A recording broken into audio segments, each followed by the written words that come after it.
Una ko nakilala si Coach sa Ternino Salazar noong 1991 SEA Games. During that time, ang laro ko ay Arnis SEA Games dito sa Pilipinas. And then, nang nakita niya ako, tinanong niya kung taga saan ako, sabi ko taga Capiz ako. So siya taga Aklan. So parang sabi niya, uy, magkababayan tayo. Sabi ko, so nga, kaso ang laro kasi ngayon, Arnis. Ikaw athletics ka. Sabi niya, gusto mo turuan kitang mag-walkathon? Kaya sabi, oh, tamang-tama coach kasi nandito ako sa Maynila para mag-aaral sa Far Eastern University. At doon walang Arnis na laro. So, kailangan ko talaga matuto nga sa athletics at anong event doon. Ang sabi ng coach kasi doon sa nung time na nag-approach ako sa coach, kakilala mo nga yun, na pinakilala mo na sa akin, middle distance. So, parang try ko, sabi ko. Anong time na yon di nagkuha na ako sa FEU, nag-aral na ako. Kaso middle distance ang event ko. Parang nahihirapan ako kasi hindi ako nananalo eh. Kumbaga nasa top 4 or 5th place lang ako. So, naalala niya na, di ba sinabihan kitang tuturuan kitang mag-walk?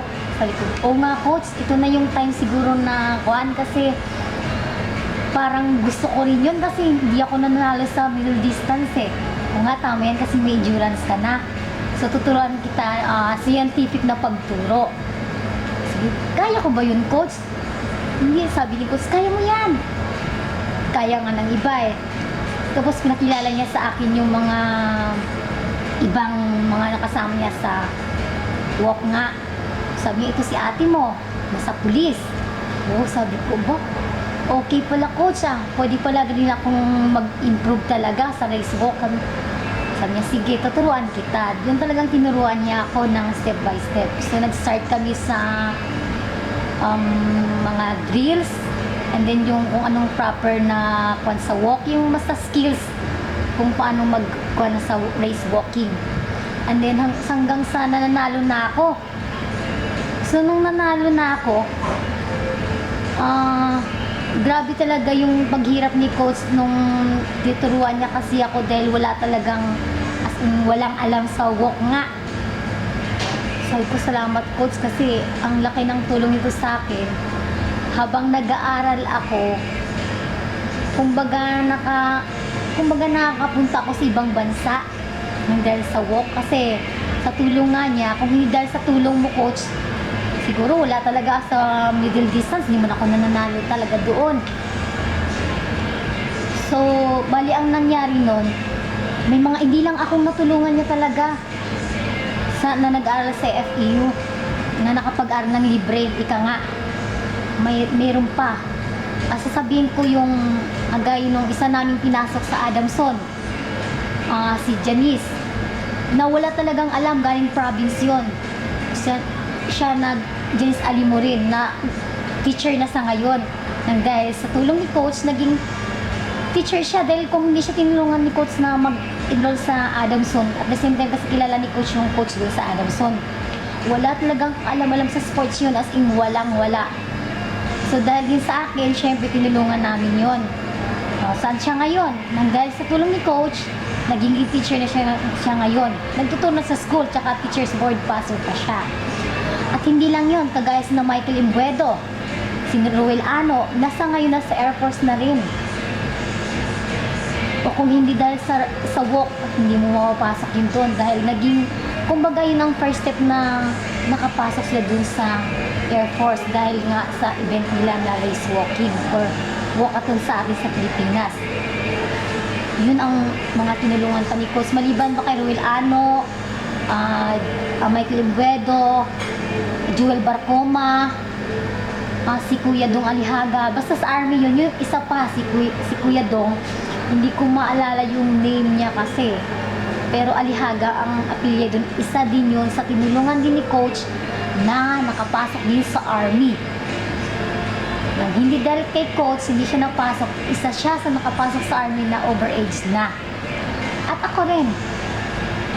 Dahil din sa tulong ng race walking or walkathon na tinuruan ako ni coach, isa rin ako sa mapalad na pasok din sa Philippine Navy. Tingnan mo, AFP ang napasok ni coach, hindi lang sa mga school. Lahat kami napasok sa AFP, may Army, may Navy, may Air Force. Saan ka dyan? Tsaka si coach, siya yung naging coach ko talaga mula sa pulpa. At hindi lang yan, nung time na nasa team na ako, dahil kay coach, naglalaro kami sa ibang bansa. So paano? Naglalaro kami sa ibang bansa pero walang tulong mula sa gobyerno. So paano gagawin as a coach? So si coach ngayon nag-release ng fund. Paano yon? Kinakapalan ni coach ang mukha, pupunta sa mga friend, lifeline. Siyempre, kailangan din kasi sa pagiging coach, kailangan matalino. Tawag dito, maparaan. Siyempre, pag wala yun, kasi isa talaga sa kwan ng coach, saka sincere siya sa ginagawa niya, tsaka yung hindi labag sa kalooban yung pagtulong, ang inisip niya ng kapakanan para lang sa iba. Minsan nga, hindi niya na iniisip yung para sa kanya eh. Kagaya ng kumakain ng kami na mula talaga sa sahod niya. As in, alam mo yung parang adopted kami na kumakain na mula dun sa sahod niya. Kasi walang-wala nga eh. Tapos, kapunta tayo dun sa paano pag nag-raise ng pera si coach. Unang-una, pumunta kami sa, sabi natin, pumunta kami ng 24 hours walk sa Malaysia. Walang suporta galing sa gobyerno yon. Ang ginawa ng coach, pumunta kami sa mga kilala niya, nag-call kami sa mga kakilala niyang officer. Pero, syempre kung di sa tulong niya, gumawa siya ng mga sponsorship letter para, alam mo yun, maka-raise kami ng fund para makapunta doon. At hindi lang isang beses yan, 2 beses pa. So, biruin mo, para sa isang beses na nakapunta ka doon, malaking bagay na yun na tinulungan ka ng isang tao na hindi mo kaano-ano. Parang, alam mo yung instead na dun para sa magkuha na siya ng pamilya sana, kung di natin yung love life niya. Nasacrifice niya eh. 42 years old na siya nag-asawa, parang ang tagal.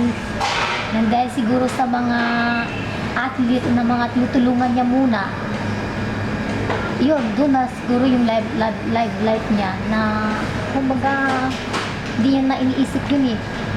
Kagaya din nung na-injury ako, yung isa pa yun sa parang pinakaano ni coach na parang gumuho na yung, kasi parang ako yung pinakapanikot sa mga athlete na naalagaan niya, hindi naman sa pagmamalaki, kasi talagang siyang malaking tulong talaga sa akin. Dahil nung time na yun, yung kumbaga yun yung kalakasan ko eh, yun yung sasali sana ako, hindi lang sa race walk, sa pa sana sa marathon. So dapat 2 event ko nung SEA Games na yun dito sa Pilipinas 2005.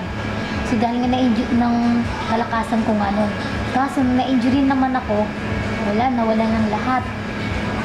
So hindi pa rin tumigil si coach doon.